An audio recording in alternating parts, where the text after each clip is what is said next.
പറയാൻ പോകുന്നത് അഖീഖ് എന്ന് പറയുന്ന ഫസ്റ്റിനെ സംബന്ധിച്ചാണ്, മോതിരക്കല്ലിനെ സംബന്ധിച്ചാണ്. അഖീഖിനെ കുറിച്ച് പറയുമ്പോൾ നമ്മളൊക്കെ പലപ്പോഴുമായി കേട്ടതും നമ്മൾ പറയുന്നതുമായ വിഷയമാണ്. മുത്തുനബി സല്ലല്ലാഹു അലൈഹി വസല്ലം തങ്ങളുടെ മോതിരത്തിൽ അഖീഖ് എന്ന് പറയുന്ന ഒരു കല്ലുണ്ടായിരുന്നു. മുത്തുനബിക്ക് ഒരു മോതിരം മാത്രമല്ല, ധാരാളം മോതിരങ്ങൾ ഉണ്ടായിരുന്നു. അതിലൊന്നിൽ അഖീഖിന്റെ കല്ലുണ്ടായിരുന്നു. അത് സ്വഹീഹായി വന്നിട്ടുണ്ടോ എന്ന് പലരും ചോദിക്കാറുണ്ട്. പ്രത്യേകിച്ച് പുത്തനാശയക്കാർ സ്വഹീഹായി വന്നിട്ടില്ല എന്ന് മറ്റുമൊക്കെ പറയുന്ന ചില ആളുകളുണ്ട്.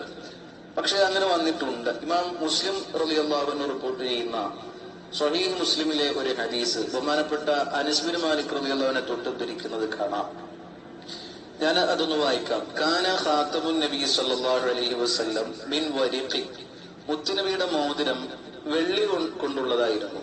വകാന ഫസ്ഹു ഹബ്ശിയ, ആ മോതിരത്തിലെ കല്ല് ഹബ്ശിയായ കല്ലായിരുന്നു. ഹബ്ശി കല്ല് എന്ന് പറഞ്ഞാൽ ബഹുമാനപ്പെട്ട പണ്ഡിതന്മാർ വിശദീകരിക്കുന്നുണ്ട്. ശറഹ് മുസ്ലിമിൽ ബഹുമാനപ്പെട്ട ഇമാം നവവി റഹ്മത്തുള്ളാഹി അലൈഹി പറയുന്നത് കാണാം. ഖാലൽ ഉലമാഉ, ഉലമാക്കൾ പണ്ഡിത ലോകം പറഞ്ഞു, യഅനി ഹജറൻ ഹബ്ശിയൻ ഐ ഫസ്വൻ മിൻ ജസഇൻ ഔ അഖീഖ്.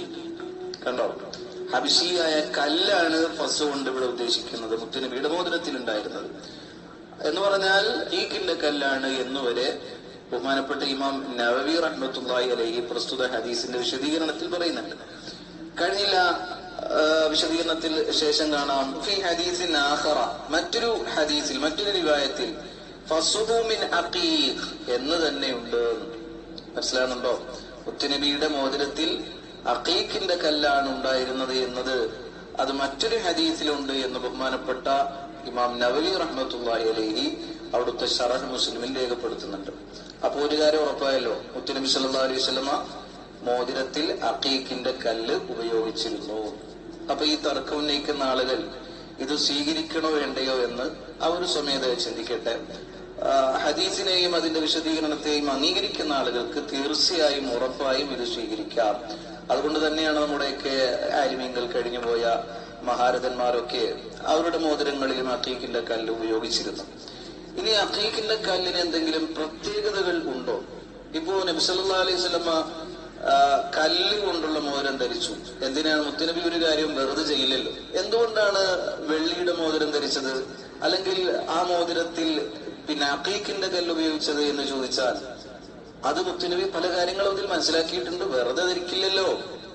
ആ പ്രത്യേകതകൾ പഠിച്ച മനസ്സിലാക്കിയ പണ്ഡിതന്മാർ അവരുടെ ഗ്രന്ഥങ്ങളിൽ ആ വിഷയവും കൃത്യമായി തന്നെ രേഖപ്പെടുത്തിയിട്ടുണ്ട്. നോക്കൂ നിങ്ങൾ, ഞാനൊരു കിതാബിൽ ഒരു ഭാഗം വായിക്കാം. ബഹുമാനപ്പെട്ട ശിഹാബുദ്ദീൻ അൽ-അബ്ശീഹി റളിയല്ലാഹു അൻഹു അവിടുത്തെ കിതാബുൽ മുസ്തത്റഫ്, ആ ഗ്രന്ഥത്തിൽ പറഞ്ഞ ഒരു വിഷയം എന്താണ്? അഖീഖിനെ സംബന്ധിച്ച് ഖവാസുഹു അത്തഖത്തുമു ബിഹി വഹംലുഹു യുരിതുൽ ഹംല വൽ അനാത വതസ്ബീബ الرأي ويسر النفس ويكسب حامله وقارا وحسن خلق ويسكن الحدة عند الخصومة. قال رسول الله صلى الله عليه وسلم من تختم بالعقيق لم يزل في بركة. പറഞ്ഞതിന്റെ രത്നചുരുക്കം എന്താ? ഈ കല്ല് വെച്ച മോതിരം ഒരാള് ധരിക്കുകയോ ചുമക്കുകയോ ചെയ്താൽ അദ്ദേഹത്തിന് ഗർഭമുണ്ടാകാത്ത സ്ത്രീയെ സംബന്ധിച്ചിടത്തോളം ഹംലുണ്ടാകും, ഗർഭമുണ്ടാകുമെന്നും അതുപോലെ തന്നെ അഭിപ്രായങ്ങൾ ശരിയായ വിധത്തിൽ അവതരിപ്പിക്കാനുള്ള കഴിവുണ്ടാകും, പിന്നെ ശ്വാസ സംബന്ധമായ വിഷയങ്ങളൊക്കെ എളുപ്പത്തിലായി തീരും. അതുപോലെ ധരിക്കുന്ന ആൾക്ക് പ്രത്യേകവും ഒരു വക്കാറും നല്ല സ്വഭാവവും ഉണ്ടായിത്തീരും. തർക്കങ്ങൾ ഉണ്ടാകുന്ന സമയത്ത് ഇദ്ദേഹത്തിനെ നിയന്ത്രിക്കാനുള്ള കഴിവ് ഉണ്ടായിത്തീരും എന്നൊക്കെ കൃത്യമായി കിതാബിൽ കാണാവുന്നതാണ്. അവസാനം ഒരു ഹദീസ് നബി സല്ലല്ലാഹു അലൈഹി വസല്ലം തങ്ങൾ പറഞ്ഞു, മൻ തഖത്തമ ബിൽ അഖീഖി, ഒരാൾ അഖീഖ് കൊണ്ടുള്ള മോതിരം ധരിച്ചാൽ ലം യസൽ ഫീ ബർക, അദ്ദേഹത്തിന് ധാരാളം ബർക്കത്ത് ഉണ്ടായിക്കൊണ്ടിരിക്കും. പോരെ നമുക്കിത്? അപ്പൊ അഖീഖിന് ഇങ്ങനെ പ്രത്യേകതകളുണ്ട് എന്ന് ഹദീസ് മനസ്സിലാക്കിയ പണ്ഡിത ലോകം കൃത്യമായി തന്നെ രേഖപ്പെടുത്തി.